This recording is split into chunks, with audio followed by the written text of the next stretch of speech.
Are you ready to create a life you crave?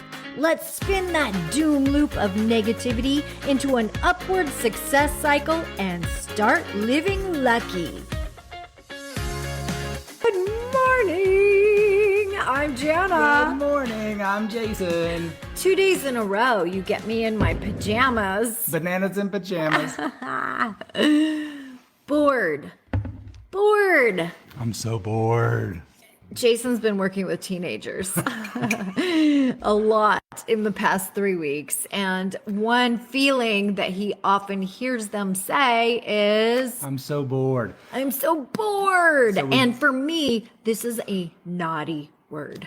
I hate it when people say, I'm so bored. When we had our exchange students, that was a word that was not even allowed in the house. It is forbidden. You do not say that word. Don't think it. Don't say it. It's just do not, get it out of your vocabulary. because it's contagious. That word is contagious. I don't know if any of you have, I don't know if you allow that word in your house. Well, some people don't allow curse words, or I know growing up, my parents didn't even allow me to say, shut up. Like that was a naughty word. But in my household, we do not say because it's a bad word. Because what it does is it tells your brain that there's nothing to do. It tells your brain that you're in victim mode. It tells your brain that life is not working for you. There's nothing available for you. Yes. Yeah. It's right. When you say you're bored, you lean into boredom. Yes. And you have one of the things is I believe that boredom is a made up word to cover for laziness. And what I mean by that, explain to all of us. So what I mean by that is a lot of times when I felt bored. Hold on one second. Let me say good morning. Good morning, Mindy. Good morning, Sheila. Good morning to everyone that's here. Mindy says we definitely don't say bored at work. Right? That's a good one. That's like praying for patience. You'll figure out ways to end up having to be patient. Yeah, be careful what you pray for, right? Because the universe has a way of giving us exactly what we pray for. Yeah. But go ahead. So when I think of boredom being a word that's made up to make us feel better about laziness, is when I was bored, for me personally, I felt like there are so many things that I want to do, but I don't necessarily want to put the effort in, or I want to do it with specific people. So I was attaching little caveats to the things that I wanted to do. Okay. And then giving myself reasons why I couldn't do it, why it wasn't available for me. So now I can't do them, and now I'm bored. Okay, so let's think of it from a teenager's perspective. So Jason was at this camp. 6,700 kids. And he learned so many things. Do you know that when you have 6,700 kids in an auditorium, they literally put their phone on AirDrop, and then they literally start airdropping their photos to anyone else that has their phone around them. Links and then they start connecting to strangers. Yeah. They start connecting to strangers, and that's how they hook up. Snapchat. That's how they hook up. And so for 7 days, I was like, Jason, I barely am hearing from you. I mean, it was so odd because I didn't even get a text from Jason during the day. And I'm like, why am I not even hearing from you? Like, what is going on? Are you okay? Yeah, I was worried about him. Because every time you go to text, if you open your phone up, it's an AirDrop, and you will accidentally hit accept. And he was like, if I even turn it on, then these random teenagers are airdropping me photos, and some of them I'm afraid that there's lines crossed. I don't want a photo from a teen. I can't think of a photo that I would want from a teen. Even though it's not family. This was a church-related camp. Yeah. Woo! These are the problems that kids are dealing with and facing, and it's hard I don't to put feel that there are boundaries on that. Ethical. I don't feel like there are ethical solutions that we have thought of all of the ramifications for. It's hard to put guidelines and boundaries around that other than just instructional feedback. Yes, And I mean, you can instructional tell your awareness. teenager, hey, don't do that. Don't do that. However, we do all it. know what peer pressure's like, right? And We all know. that goes back to Adam and Eve. Don't do that. Yeah, as soon as you say don't do that, then the temptation's why like, not? I want to do that. What happens if I And do? you see that the people who are doing that are getting all of these likes Or and giggles. followers and giggles, and they're meeting people, and you're like, oh, that's fun. I want to meet people too. Surely you won't die. There's so many things. Oh, I'm sorry. There's so many things that we haven't even thought about. But okay, so back to boredom. When teenagers say, I'm bored, from a teenager's perspective, what they're really saying is, I want to be entertained right now. Is that what you're saying? Are you not entertained? Yes. What they're saying is, entertain me. Tell me what to do. Tell me something to do. Tell me what to do. Maybe they're saying that. Tell me what to do right now. Something. Or spend time with me. Maybe they're saying spend time with me or pay attention to me. Oh, maybe that's what they're really saying. And then, well, maybe. I mean, let's read between the lines when they're saying I'm bored, because our foreign exchange students, they would say, I'm bored. And I'm like, you cannot be bored. There are books. There is an art room. There is a piano. There is a lake. There is a swimming pool. There are kids all over around us.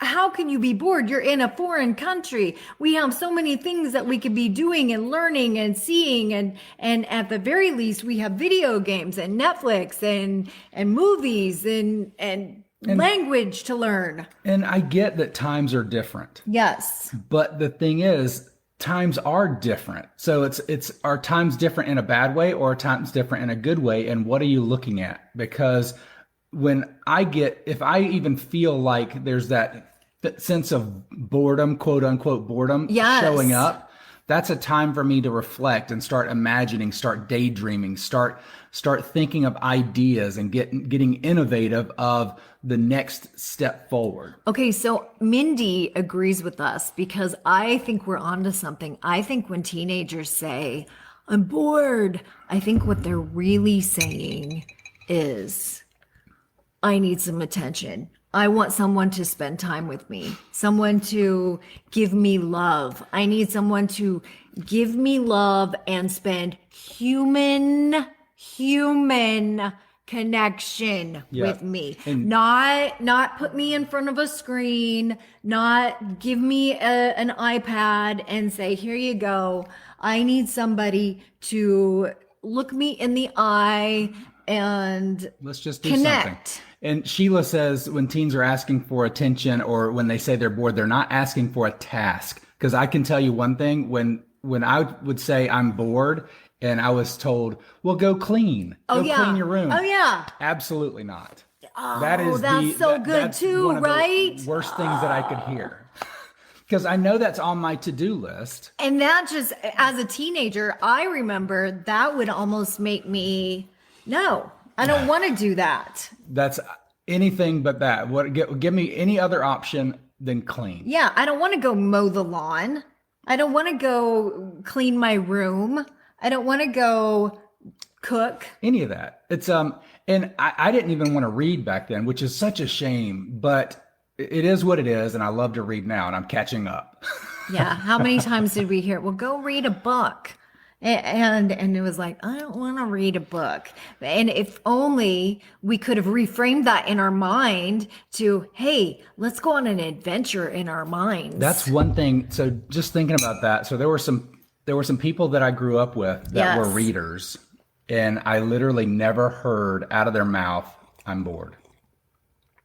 Okay, tell me more. They had their books. Yes. They had a book, whether it was a Judy Blume, a Tom Sawyer, just whatever book. Which I'm loving Judy Blume. I have something in my eye right now. I never heard one of the reader friends of mine that said, I'm bored, because they always had a place to go in their mind with the book. Well, and that's just it. How many times do we just go outside as a teenager? Teenagers today, how many times do they go outside and just look at the clouds or use their imagination? They don't take time to do that everywhere. And I know where we live right now, like you could ride your bike around this neighborhood all day long, but some people don't live in an area where they just get to go ride their bike all over the place. No, my mom would say, I've been around kids all day. My mom was a teacher. She would say, I've been around kids all day. Get out of the house.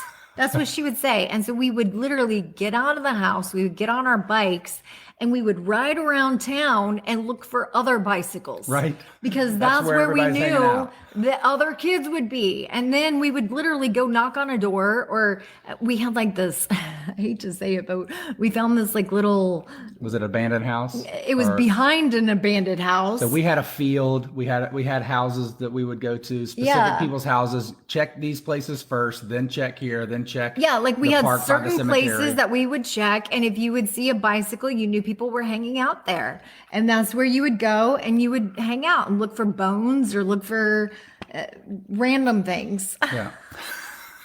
It sounds so crazy That's very now. Nancy Drew. Like you would Look not for bones, solve a mystery. We did. We'd look for animal bones Look for- out in the woods. Look for Willie's pirate treasure. Deanne says, I was a reader in 5th grade. I would read a Nancy Drew a night. Oh, Nancy Drew. That was good. I you read know, the Hardy Boys and Nancy Drew. Jason brought up Judy Blume. I just watched the Are You There, God? It's Me, Margaret movie. And I just wrote a movie, Hey Margaret, It's Me, God. Okay, well, I also reread the book, and it just brought back so many memories for me. And so when we were at cousin camp, I literally thought that my teenage nieces and cousins would love this. I'm like, you guys have got to watch this movie. You've got to read this book. And it didn't resonate with them as much. And I'm like, why aren't you loving this? Why aren't you loving Why don't you this? love Stand By Me? Like, why? Temple Grandin. And I don't know. I guess they're just a little more transparent about. I'm like, I learned about wearing a bra from Judy Blume. I learned about having my period from Judy Blume. They're learning about it from Disney. I don't know where they're learning it, but Red Panda. they were like, yeah, it's okay, Jana. It's okay. I'm like, I'm out of touch. That's what I am. So are they actually in touch with that experience, that fear, and that communication of, or being scared of the communication? Because I don't know. Now you can just text your mom and say, I need you, or you can text a friend. Maybe. And you're getting information, whether it's good information or bad information. You can text somebody. I mean, that's how kids were asking each other out and asking for each other's phone numbers, just kind of showing their phone to each other. Pam says it's because they're watching much more than Judy Blume. That's true. They've gone The OC way past on the we had parameter. We had The Dawson- pendulum has swung. We had Dawson's Creek. They have the OC. Oh dear. At any rate, maybe they're just bored. It comes back to that. So there's a list of things that we can do and we want to do. It's just, let's put a button on this. So boredom, I believe, is just a word. It's a word, and the word has connotation, if you ask me. And I believe when we use the word boredom, it sends our brain a negative connotation. Yeah. The word boredom tells our brain that there's nothing to do, that life is not working for us, and that I can't we're make a choice, in a downward spiral. and that I'm not empowered to make a choice for myself. It's a disempowering word. It is. It's a disempowering word. I'm bored. Whereas if you just reframe it slightly, and you can reframe it by having gratitude. What is great about being bored? What is great about being bored? Well, I have time to myself. I have time to think. I have time to use my imagination. I have time to do what I want. And now all of a sudden there's a different possibility. It's living into the possibilities. Yes. Yeah.